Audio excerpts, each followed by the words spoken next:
Naitwa Hadbert Polepole, mkurugenzi wa bima za maisha kutoka Shirika la Bima la Taifa. Tuko hapa Dar Free Market kuzindua movie mpya ambayo inazungumzia kuhusu bima za maisha. Kama unavyojua, Shirika la Bima la Taifa kwa zaidi ya miaka 63 zimekuwa linatoa elimu kuhusu bima za maisha.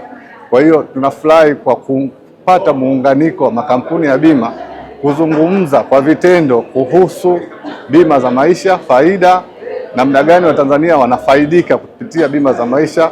Tubai kuona bima ya maisha inawasaidia watu kusomesha, inawasaidia watu ambao wamebaki pale ambapo mtegemezi ambaye anategemewa anapofariki, namna gani bima inaweza kumsaidia.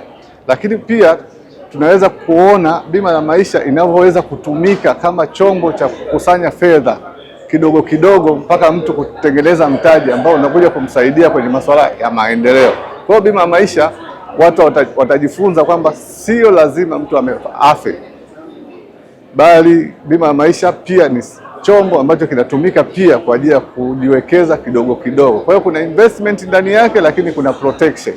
Endapo mtu amefariki, maana yake ni protection ambayo wategemezi wanapata, ambapo akipata mtegemezi, maana yake kupitia njia hiyo serikali inaondokana na uhalifu na inaondokana na watoto wa mtaani. Lakini endapo mtegemezi ambaye ameweka bima au mkata bima akisurvive, akimaliza muda wake wa kuchangia, anapata bima kama investment au kama saving ambayo inaweza kumsaidia kwenye shughuli zingine za maendeleo. Lakini kupitia movie hii watu wataona utofauti pia wa bima ya maisha, lakini pia utofauti na huduma nyingine za kifedha, ambapo naona kabisa kwamba wengine wanawekeza, wengine wanaweka akiba, lakini bima za maisha zenyewe zinafanya vyote.